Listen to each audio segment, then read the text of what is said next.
వి gold trusted gold buyers తాకట్టులో ఉన్న బంగారాన్ని విడిపించి ఈ రోజు ఉన్న మార్కెట్ ధరకే కొనబడును. మరిన్ని వివరాలకు సంప్రదించండి 77107720.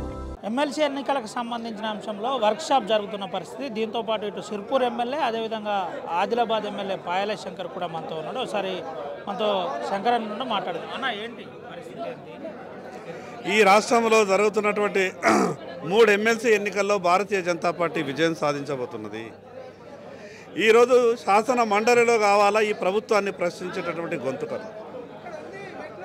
ఈ రాష్ట్రాన్ని పరిపాలిస్తున్నటువంటి కాంగ్రెస్ పార్టీ ఎన్నికల సమయంలో పట్టభద్రులకు ఇచ్చినటువంటి హామీలు కానీ అదేవిధంగా ఉపాధ్యాయులకు ఇచ్చినటువంటి హామీలను కానీ ఏ రకంగా విస్మరించిందో పట్టభద్రులకు అదేవిధంగా ఉపాధ్యాయ సోదరులందరికీ కూడా తెలుసు.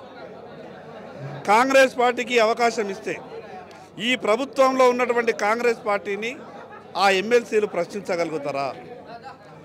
ఈ ప్రభుత్వాన్ని ప్రశ్నించాలంటే కేవలం భారతీయ జనతా పార్టీకి అవకాశం ఇస్తేనే సాధ్యమవుతుంది.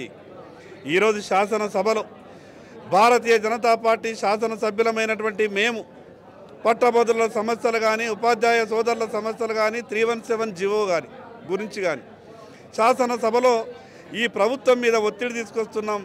ఈ ప్రభుత్వం మీద ఒత్తిడి తీసుకొచ్చి సమస్య పరిష్కారం కొరకు మేము ప్రయత్నం చేస్తున్నాం. అందుకే పట్టభద్రులైనటువంటి మేధావులారా, ఈ వ్యవస్థలో ఈ సమాజంలో గొప్పగా సమాజం గురించి ఆలోచించేటటువంటి ఉపాధ్యాయ సోదరులారా, భారతీయ జనతా పార్టీ అభ్యర్థులకు అవకాశం ఇవ్వండి.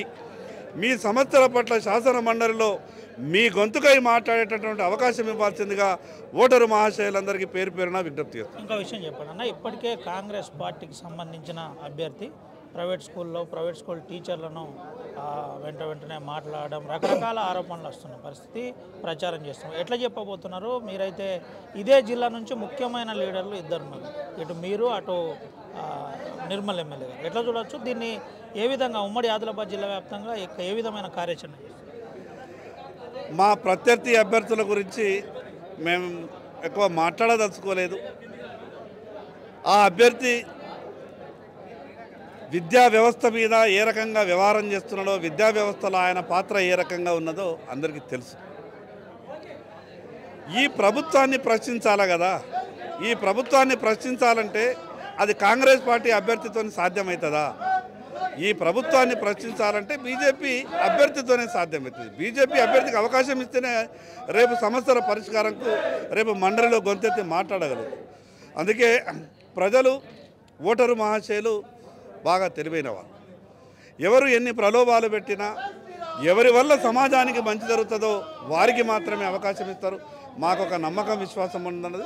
తప్పకుండా ఈ రాష్ట్రంలో జరిగేటటువంటి 3 ఎమ్మెల్సీ అభ్యర్థులు భారతీయ జనతా పార్టీ అభ్యర్థులు విజయం సాధిస్తారు. ఇంకో మాట చెప్పండి అన్న, ఇటు బీఆర్ఎస్ కూడా ఇంటర్నల్గా బీజేపీకే సపోర్ట్ చేస్తుంది. ఇదంతా ఒక లోపాయికారి ఒప్పందం జరిగిందని మీ మీద కాంగ్రెస్ ఆరోపిస్తున్న పరిస్థితి. ఎట్లా చూడొచ్చు? ఏం చెప్పబోతాడు దీని మీద ఎమ్మెల్యే? ఎవరైనా మాకు ఓటేస్తే మేము వద్దని మాత్రం చెప్పం. కానీ లోపాయికారి ఒప్పందం ఏమైనా ఉంటే అది కాంగ్రెస్ టీఆర్ఎస్కు మధ్యనే ఉంటుంది.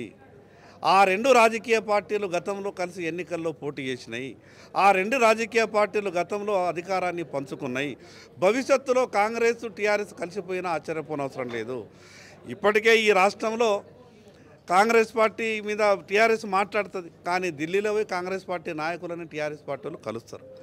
అందుకే భారతీయ జనతా పార్టీకి మిగతా ఏ రాజకీయ పార్టీతో సంబంధం లేదు. భారతీయ జనతా పార్టీ ఎప్పుడు కూడా దాగుడు మూతల రాజకీయం చేయదు. ప్రజలకు ఏం మంచి చేయగలుగుతామో ఆ విషయాన్ని మేము స్పష్టంగా చెప్తాం. ఆ విషయం ద్వారానే మేము ఓట్లని తీసుకునే ప్రయత్నం చేస్తాం. చివరిగా ఈరోజు వర్క్షాప్లో ప్రధాన అంశాలు ఏమేమి నడిచినాయి, ఏ రకమైన కార్యాచరణ చేయబోతున్నారు, ఏంటి అసలు? ఎన్నిక ఏదైనా కూడా భారతీయ జనతా పార్టీ ఒక మైక్రో ప్లానింగ్తో చేయాలనేది మా కేంద్ర నాయకత్వం, రాష్ట్ర నాయకత్వం ఇచ్చినటువంటి ఆదేశం. రేపు ఓటరు మహాశయుల దగ్గరికి ఎట్లెట్లు వెళ్ళాలా, ఈ ప్రభుత్వం విఫలమైనటువంటి విషయాన్ని ఏ విధంగా చెప్పాలా, మన అభ్యర్థి యొక్క పనితనాన్ని, అభ్యర్థి యొక్క గుణగణాలని రేపు శాసన మండలిలో ఉపాధ్యాయుల కొరకు కానీ అదేవిధంగా పట్టభద్రుల కొరకు కానీ మన అభ్యర్థి సంధించేటటువంటి విషయాల మీద కానీ ఇవన్నిటి మీద స్పష్టంగా ఏ రకంగా ఓటరు దగ్గరికి వెళ్ళాదో దాని మీదనే వర్క్షాప్ ఏర్పాటు చేసినాం. ఎన్నిక మాకు అది వార్డు మెంబర్ ఎన్నికైనా, శాసనసభ అయినా, పార్లమెంట్ అయినా కార్యకర్త నిబద్ధతతోని ఏ రకంగా పనిచేయాలని చెప్పే దిక్సూచే మా ఈ వర్క్షాప్.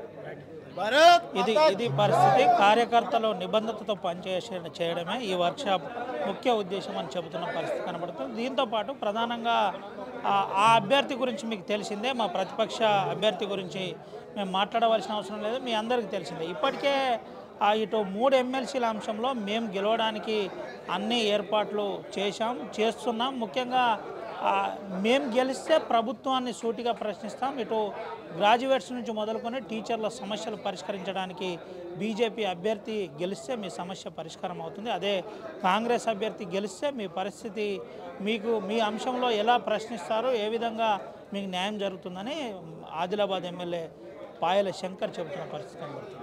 సుమంతర్ అవినాయక్ RTV ఆదిలాబాద్. మరిన్ని వీడియోస్ కోసం ఛానల్ ని సబ్స్క్రైబ్ చేయండి. లేటెస్ట్ అప్డేట్స్ కోసం వాట్సాప్ ఛానల్ ని ఫాలో అవ్వండి. ఆ లింక్ డిస్క్రిప్షన్ లో ఉంది.